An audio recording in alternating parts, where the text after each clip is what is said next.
السلام علیکم ورحمۃ اللہ وبرکاتہ۔ الحمدللہ رب العالمین الرحمن الرحیم مالک یوم الدین ایاک نعبد و ایاک نستعین۔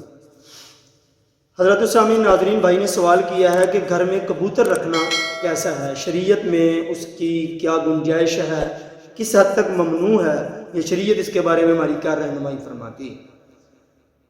اللہ رب العالمین کا یہ بڑا احسان ہے کہ اللہ تعالیٰ نے ہماری رہنمائی کے لیے شریعت محمدی جو ہے ہمیں عطا کی ہے۔ شریعت محمدی ہر طرح کے معاملات کو انسان کے لیے آسان کرتی ہے۔ انسان کے لیے جائز کیا ہے، انسان کے لیے ناجائز کیا ہے، شریعت محمدی نے ہمارے ارد گرد ایک حد بندی مقرر کر رکھی ہے۔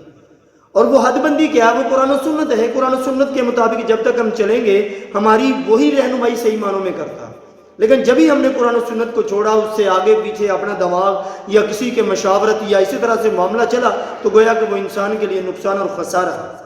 تو گویا کہ شریعت محمدی ہی ہمارے پاس ایک بہترین ذریعہ ہے ہماری نجات کے لیے، ہماری کامیابی کے لیے، ہمیں سیدھے راستے پہ، صراط مستقیم پہ چلنے کے لیے۔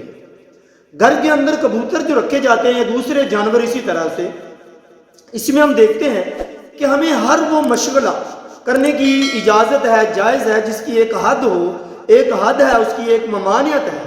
ایک حد تک جب تک ہم چلیں گے تو ہم اس کو جو ہے وہ اپنے پاس رکھ سکتے ہیں۔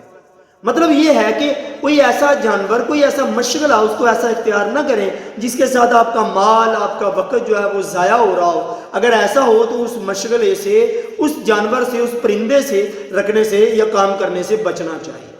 جیسے کہ پرندوں کے حوالے سے کسی حد تک جائز بھی ہیں، جیسے پرندوں کے حوالے سے ہے کہ پرندے جو ہے صحابہ کرام میں سے بھی حدیث میں آتا ہے، اللہ کے نبی صلی اللہ علیہ وآلہ وسلم فرماتے ہیں، حضرت انس رضی اللہ تعالیٰ عنہ حدیث کے راوی ہیں اور بخاری شریف کے اندر حدیث موجود ہے اور حدیث نمبر 6203 حدیث ہے۔ حضرت انس بن مالک رضی اللہ تعالیٰ عنہ فرماتے ہیں کہ ان کے ایک بھائی، مادری بھائی تھے جن کا نام ابو عمیر تھا۔ انہوں نے اپنے گھر کے اندر ایک سرخ چڑیا رکھی ہوئی تھی جس کا نام نغیر تھا۔ وہ کسی وجہ سے مر گئی۔ ظاہر جانور رکھے ہوتے ہیں، پرندے رکھے ہوتے ہیں، مر جاتے ہیں۔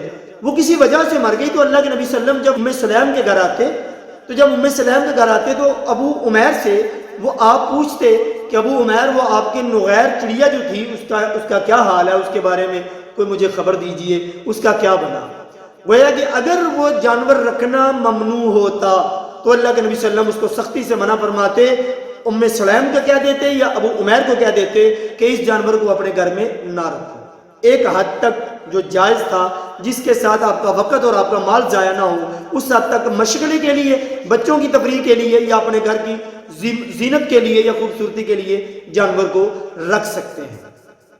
اب ہم دیکھتے ہیں کہ بخاری شریف کے اندر آتا ہے، حضرت سیدنا ابو عمیر رضی اللہ تعالیٰ عنہ یہ جو پرندہ رکھا ہوا تھا وہ اپنی تفریح کے لیے رکھا ہوا تھا، تفریح کے لیے۔ اسی طرح سے اگر کبوتروں کو آپ رکھتے ہیں اپنے گھروں میں، گھروں کی زینت کے لیے، دل بہلانے کے لیے، تو اس کو رکھنے میں کوئی قباحت نہیں ہے، اس کو ہم رکھ سکتے ہیں، اس کی شریعت میں اجازت ہے۔ ہاں، چند ایک شرائط ہیں۔ اگر آپ جانور گھر پہ رکھتے ہیں، جانور کا ٹائم پہ کھانا، اس کا پانی، اس کا رہنا، ساری چیزوں کا انتظام کرنا ہماری ذمہ داری میں آتا ہے۔ وغیرہ ایک حدیث اللہ کے نبی صلی اللہ علیہ وسلم کی، ایک عورت کو قبر میں عذاب دیا گیا صرف اس وجہ سے کہ اس نے بلی کو باندھ کے رکھا ہوا تھا۔ اس نے نہ بلی کو کھانے دیا، نہ بلی کو پینے کے لیے کچھ دیا، نہ کھانے کے لیے کچھ دیا۔ بھوک اور پیاس کی وجہ سے ہی وہ بلی مر گئی۔ اللہ کے نبی صلی اللہ علیہ وسلم فرماتے ہیں اس عورت کو خوراک نہ دینے کی وجہ سے قبر کے اندر عذاب دیا گیا۔ بخاری شریف کے اندر یہ حدیث موجود ہے اور یہ حدیث 2365 نمبر حدیث ہے۔ تو گویا کہ جانور کو رکھنے کا مقصد اس کی تفریح ہے، اس کے ساتھ دل لگی ہے، اس کی دیکھ بھال کر سکتے ہیں، اس کے کھانے پینے کا انتظام کر سکتے ہیں، تو اس شرط کے ساتھ آپ گھر کے اندر کوئی پرندہ وغیرہ جو ہے وہ رکھ سکتے ہیں۔ اب رہی دوسری بات جو آج کل ہمارے ہاں بہت بڑی قباحت ہے اور ہمارے اندر یہ جو چیز غلط آ چکی ہے، ہم نے گھروں کے اندر کبوتر رکھے ہوتے ہیں اور کبوتروں کے ساتھ ہم بازی لگاتے ہیں، سٹہ بازی کرتے ہیں، جوا کھیلتے ہیں۔ کبوتر کو نشے پلا کر، ان جانوروں کو نشہ پلا کر، نشے کی گولیاں کھلا کر ہم ان کی اڑان بھرواتے ہیں۔ وہ جتنے بلندی پہ جائے گا یا دیر کے بعد آئے گا یا قلع بازی مارے گا، کتنی لمبی چوڑی اس کی اڑان ہوتی ہے، یہ زیادہ تر کبوتر باز ہی بہتر سمجھتے ہیں۔ تو اس طرح کی کوئی شرط رکھنا جس کے ساتھ اپنے وقت کا ضیاع ہے۔ ہر وقت ہم دیکھتے ہیں نوجوانوں کو منہ اٹھائے ہوتے ہیں، آسمان کی طرف دیکھ رہے ہیں، کام کاج کو چھوڑا ہوا ہے، بس جناب اس کی طرف دن اور رات دھیان آسمان پر ٹپکا ہوا ان کا، کبوتروں کے اوپر ان کی نظریں ہیں، کبھی ادھر بھاگ رہے ہیں کبھی ادھر بھاگ رہے ہیں، پھر اسی طرح سے شرائط لگاتے ہیں، شرطیں لگا کر یہ کام کرتے ہیں، مال کا ضیاع کر رہے ہیں۔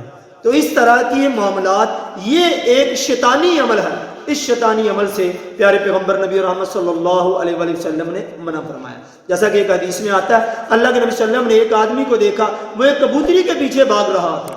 اللہ کے نبی صلی اللہ علیہ وسلم نے کیا کلمات کہے، کہا ایک شیطان ایک شیطانہ کے پیچھے بھاگ رہا ہے۔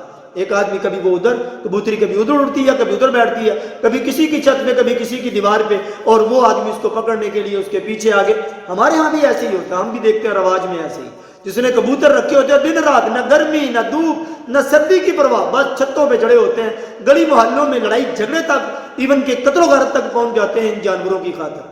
تو اس لیے شرائط، شرطیں لگانے کے لیے وقت ضائع ہو، مال ضائع ہو، تو اس صورت میں اس مقصد کے لیے اگر رکھے جائیں پھر ممنوع ہے، پھر جانوروں کو اپنے گھر میں رکھنا جائز نہیں ہے۔ ادروائز آپ صرف اپنی خوبصورتی کے لیے، اور شرط کیا ہے کہ ان کی خوراک، ان کے کھانا پینے کا تمام انتظام کر سکتے ہو، تو صرف اس حد تک آپ کو اجازت ہے۔